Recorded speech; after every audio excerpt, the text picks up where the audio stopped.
Did the GSA just out the president that he conceded? No, he did not. No, they did not. Trump hasn't conceded. The government, what is it called? The General Services Administration. I'm used to the GSOs, a government-sponsored, or NGOs, non-government organizations. That's why I messed that up. The General Services Administration did not send a letter to Joe Biden telling him that they conceded and he's going to help him with his transition. Oh, I know that's what the media made it sound like last night and probably today while you're listening to this show. I know that's what they're trying to say is the transition has started. Joe Biden is president.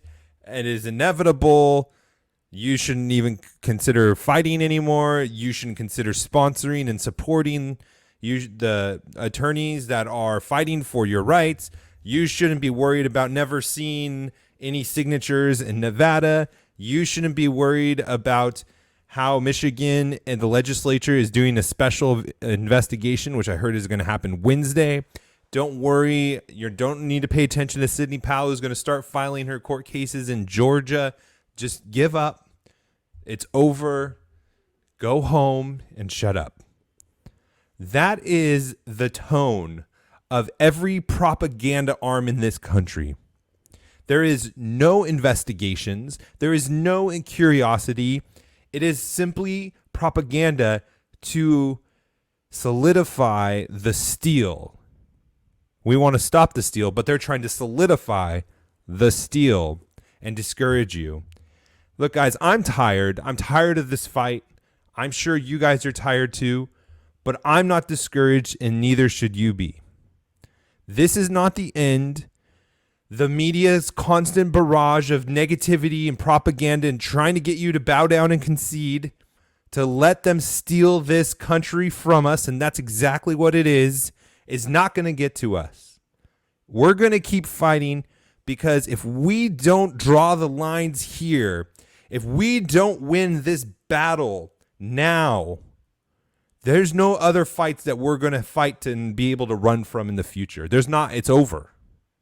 Remember that. It's over. There is a quote that I want you to remember.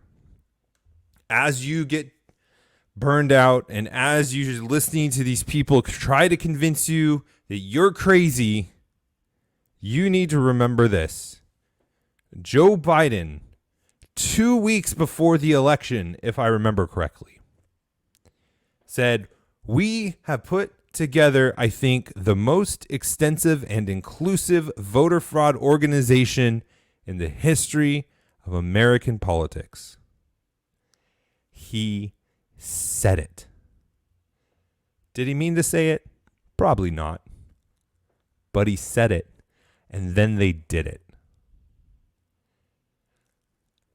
When you start doubting yourself, remember it came out of the nominees. It came from Joe Biden's mouth. And I'm not a schmuck, and neither are you. We're not fools. We're not stupid. We're not going to let these Marxist communists take over our country and ruin this country for our children. Again, in 20 years, I am not going to look back and tell my children that I could have done more in this time. I'm not going to do it. Welcome to the show. My name is Matt Williams. This is How to Build a Tent. We're part of the Fight, Laugh, Feast network. You can go over to flfnetwork.com, put in HTBT in the memo field. You get a sweet mug like that. Why would you support us? Well, we're getting deplatformed. The enemy controls social media. The enemy controls where podcasting happens, where websites happen. And one of the things we're doing is building our own platform. So when that day comes, we will not be canceled, where you will still be able to hear our voice, hear a perspective, hear a game plan, hear encouragement. And it starts now. It starts before we get canceled on all these sites where we have the money to build these. So when it does happen, we have the platform already built. So consider going to flfnetwork.com, put in HTBT, get the mug, get tons of other benefits. There's tons of stuff behind the paywall. There's just incredible benefits and blessings from that. But most of all, you'll be coming alongside of us as we proclaim the lordship of Jesus in every area of life. And we fight the government and its treasonous ways and the tyrants in government, not because we just don't like it, but because the Lord drew boundaries of different spheres of authority. He made a sphere for the family, which includes business. He made a sphere for the church, and he made a sphere for the government. And he gave those spheres boundaries and said, you shall not pass. And when they try to, they're declaring war on Christ. They're saying, I'm not going to listen to you any longer. And we should not just run away and submit to that. Because thus saith the Lord, we are free men. And this country was built on the principles of the Bible, which makes us a free country. Not just because some guy thought it was a great idea, but because God created a framework for us to be free. And that's what we are striving for each and every day. The cost is just before us. The weightiness of it is here, and it gets exhausting, it gets burdensome, but we must press on in the fight. One other thing, I'm going to pull up my screen again for those of you who are watching on YouTube. I appreciate all of you guys. We'll get back to that in a second. There was this statement, and I want you to see this, because there's certain states that are certifying their elections now, and you could be discouraged because some of those states that we thought we were going to fight, that we thought that we were going to have a chance to overturn it, and the media has done another great job of pretending that the certification process means it's over. But when in reality, it is just one of the steps in the process. And I want you to see the statement from the Trump team as of November 23rd, 2020. It says, certification by state officials is simply a procedural step. We are going to continue combating election fraud around the country as we fight to count all the legal votes. Americans must be assured that the final results are fair and legitimate. Jenna Ellis, Trump 2020 senior legal advisor. It's part of the process. Do not be discouraged from it. Do not be discouraged when you see different steps of the process starting to take form, because if these allegations brought by the Trump team and individuals, Sidney Powell, Lynn Wood in Georgia, whoever's bringing the lawsuits in Nevada, I know Matt Schwab, I don't know. He's a great guy. He's in Nevada bringing to light all of these different challenges. There might be a recount in Maricopa, Arizona. There's the legislature reviewing in Michigan. There is a lot happening. And even though the process is going on, it is not unstoppable. The process doesn't have to finish with the completion of Joe Biden as president. But I just want to say this. Even if Joe Biden pulls this coup off and the deep state pulls it off, the fight doesn't even stop there for us. Because the country may be over and no one will trust the elections again and they'll get away with whatever they want. And just like when you are in the primaries and you say the most left things if you're in a Democrat, and if you're a conservative and you're trying to win a conservative state, you say the most conservative things, and then you tend towards the middle during the general election so you can win. There'll be no more need to tend towards the middle for the left. They're just going to continue with the Marxist things. They're not going to need to hide it anymore, because the conservatives and Republicans are going to realize there's no need to vote anymore, because they're just going to steal the election and get away with it. That's why we need to fight this. But so when you see these certifications, do not be discouraged. It does not mean that it's over. The steps of the process are going forward, but it doesn't mean the legal battles are not happening. That doesn't mean there's less chance because these things are going forward. Do not listen to the media. If Sidney Powell is 90% correct, 80% correct on what she's been claiming, then this whole thing is going to be topsy-turvy and upside down. It's going to be crazy. So just prepare yourselves for that. All right. So I want to talk to you now about, let's just read this letter, because, you're going to hear about what the government, I keep saying the wrong thing. I'm glad I have it right here. It's the General Services Administration. I'm just going to pull it up for you and we could read the letter together. So it's not my spin. It's not somebody else's spin, but you can see it yourself. Here is the letter. If you're watching, you can see it. I have it up and I'm still getting used to the Zoom feature. So bear with me. But I'm not going to read the whole thing. I'm just going to read some of these highlighted points. And it's a letter from the administrator. Her name is, I forgot Amy? Amy? I think her name is Amy. I don't know. It'll be at the end of the letter. And she's getting death threats. She's getting threatened. Her kids are getting threatened, just like the leftist way, guys. See, and this is the other thing that you need to realize, too. When we concede this, they're not just going to be able to ram anything they want down the government's throat.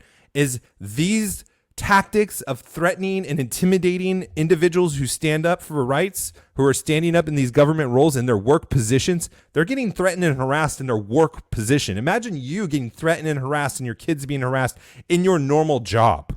That's what's happening to this administrator of the General Services Administration.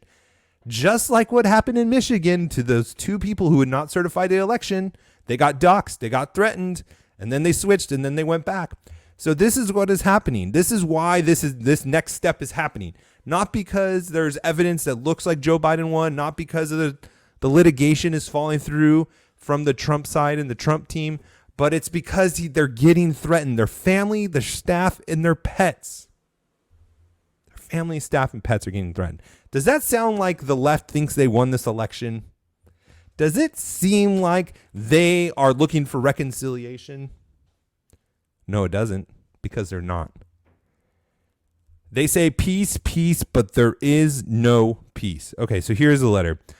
This is addressed to Joe Biden from the administrator. I take this role seriously, and because of the recent developments involving legal challenges and certifications of election results, I'm transmitting this letter today to make those resources and services available to you. I have dedicated much of my adult life to public service, and I have always strived to do what is right. Please know that I came to my decision independently, based on the law available facts. Based on the law and available facts. I was never directly or indirectly pressured by any executive branch official, including those who work at the White House or the GSA, with regard to the substance or timing of my decision. To be clear, I did not receive any direction to delay my determination. I did, however, receive threats online, by phone, and by mail, directed at my safety, my family, my staff, and even my pets, in effort to coerce me into making the determination prematurely. Do you think the news is telling you this? Did you hear about this on Fox? Did you hear about this on ABC, MSNBC, or CNN? I don't think you did. They want to threaten everything to get what they want. And this is what I mean. We are in a civil war, guys. This is not how civilized societies act. And until this is met with overwhelming force, hopefully by our governments and the executive branch, that we squash this stuff and hold these people accountable for their actions and the laws they're breaking. It is illegal to threaten people like this. Hopefully that's the route it takes. But until this kind of behavior is not met with overwhelming force, it's going to continue and it's going to get worse. It's going to get worse. This is the thuggery we see on the streets with rioting in the professional form, in the public arena. This is in the government. This is where we're seeing this. This is no different. This is just with words instead of actions. Okay, I guess there is a difference between that, but it's the same spirit. All right, go again with that zooming. Contrary to media reports and insinuations, just remember that, my decision was not made out of fear or favoritism. Instead, I strongly believe that the statute requires that the GSA administrator ascertain, not impose, the apparent president-elect. Unfortunately, the statute provides no procedures or standards for this purpose. The GSA does not dictate the outcome of legal disputes and recounts, nor does it determine whether such proceedings are reasonable or justified. Okay, see? This has no standing on anything that is happening with the courts or the system. So do not be discouraged from the letter itself. Here's the last part of the letter. Emily Murphy, that's who it is. I just saw the last part of it. The GSA administrator does not pick or certify the winner of a presidential election. Instead, the GSA administrator's role under the act is extremely narrow: to make resources and services available in connection with a presidential transition. As stated, because of the recent developments involving legal challenges and certification of election results, I've determined that you may access the post-election resources and services described in Section 3 of the Act upon request. The actual winner of the president election will be determined by the electoral process detailed in the Constitution. And we can just stop there. So, she is not saying they conceded. She's saying the decision hasn't even been determined yet. It's determined by the Electoral College. That hasn't happened yet. So don't buy the hype and the propaganda of the left and their left-wing media arm that this is over and that they're conceding. They're not. The Trump team is not conceding.